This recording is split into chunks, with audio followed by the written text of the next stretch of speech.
Shalom Sobat Samas dan keluarga damai, kita jumpa kembali dalam Sapaan Damai Sejahtera, Kamis 5 Januari 2023. Mari kita satukan hati untuk memohon pimpinan Roh Kudus dalam merenungkan firman Tuhan. Ya Bapa yang penuh kasih, kami sungguh memerlukan teladan-teladan iman, sehingga kami tahu bagaimana menghadapi kehidupan dan tantangan yang berat ini. Bersabdalah dan tuntunlah kami, karena kami siap untuk mempelajari kebenaran firman-Mu. Dalam nama Tuhan Yesus kami berdoa. Amin. Sobat Samas dan keluarga damai, kita akan bersama membaca firman Tuhan dari surat Ibrani pasal 11 ayat 32, surat Ibrani pasal 11 ayat 32, sampai pasal 12 ayat 2. Demikian firman Tuhan. Dan apakah lagi yang harus aku sebut? Sebab aku akan kekurangan waktu apabila aku hendak menceritakan tentang Gideon, Barak, Simson, Yefta, Daud, dan Samuel, dan para nabi, yang karena iman telah menaklukkan kerajaan-kerajaan, mengamalkan kebenaran, memperoleh apa yang dijanjikan, menutup mulut singa-singa, memadamkan api yang dahsyat. Mereka telah luput dari mata pedang, telah beroleh kekuatan dalam kelemahan, telah menjadi kuat dalam peperangan, dan telah memukul mundur pasukan-pasukan tentara asing. Ibu-ibu telah menerima kembali orang-orangnya yang telah mati, sebab dibangkitkan. Tetapi orang-orang lain membiarkan dirinya disiksa dan tidak mau menerima pembebasan, supaya mereka beroleh kebangkitan yang lebih baik.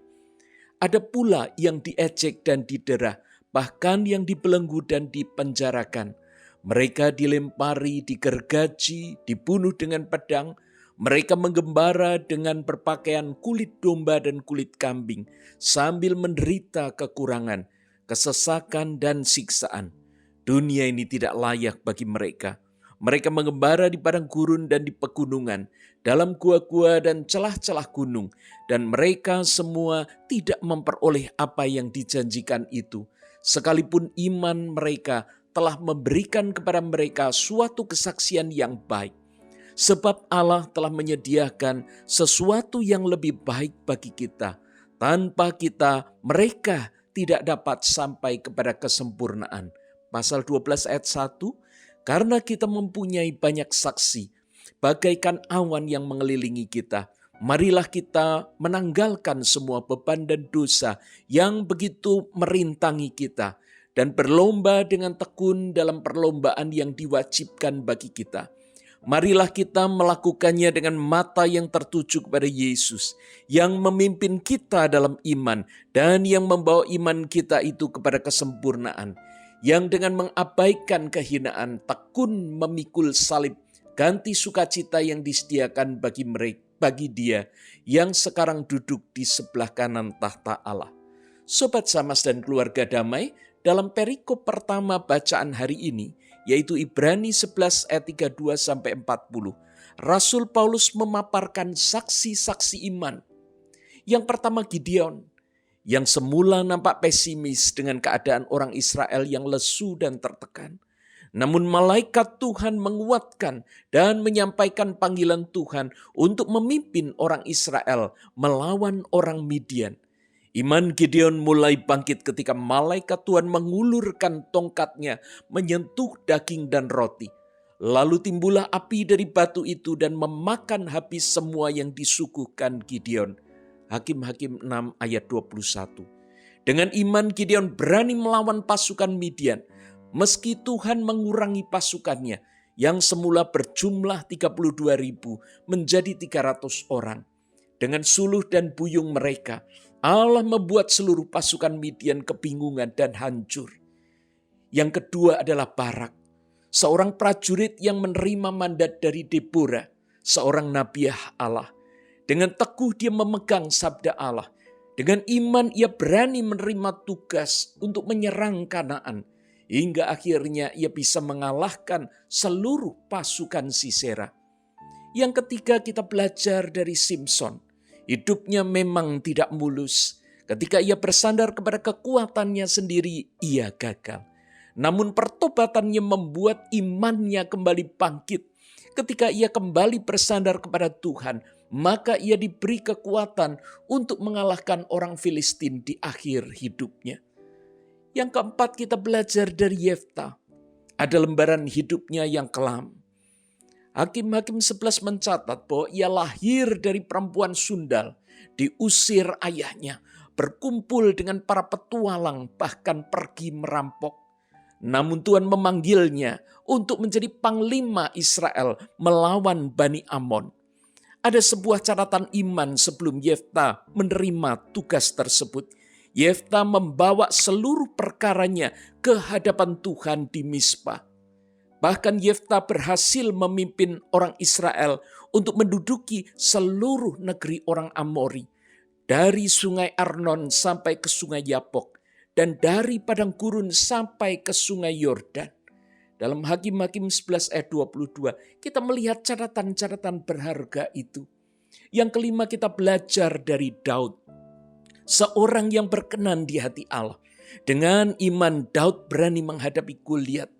Iman yang sama memampukan dia untuk bersabar menanggung semua kebencian Saul. Bahkan orang-orang kesayangannya yang tidak tahu berterima kasih. Dia menyandarkan hidupnya kepada Tuhan yang akhirnya membawa dia kepada sebuah pertobatan. Meskipun dia sudah melakukan dosa-dosa yang begitu besar. Dan kesaksian iman Daud sebagian besar juga ditinggalkan bagi kita melalui kitab Mazmur. Sehingga kita melihatnya sebagai jendela kehidupan orang Israel. Yang keenam, Samuel.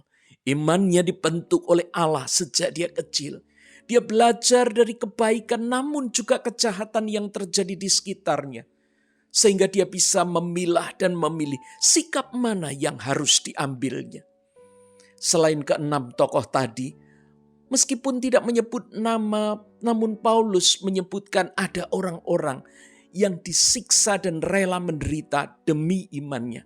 Mereka disiksa di tiang siksaan, diejek, didera, dibelenggu, dan dipenjarakan. Bahkan dihukum mati dengan cara yang paling kejam agar meninggalkan Allah dan juru selamatnya. Sakaria dilempari batu. Yesaya digergaji. Ada yang dibakar, dibunuh dengan pedang. Namun mereka tetap teguh dengan imannya. Ada pula yang dipaksa mengembara dengan berpakaian kulit domba atau kulit kambing. Sambil menderita kekurangan, kesesakan, dan siksaan. Mereka mengembara di padang gurun dan di pegunungan, dalam gua-gua dan celah-celah gunung. Mereka dilucuti dari kenyamanan hidup dan diusir dari rumah dan tempat berteduh. Pada pasal 12, Paulus mengingatkan kita untuk menanggalkan semua beban dan dosa yang bisa merintangi kita. Supaya kita bisa tetap mengikuti perlombaan dengan tekun.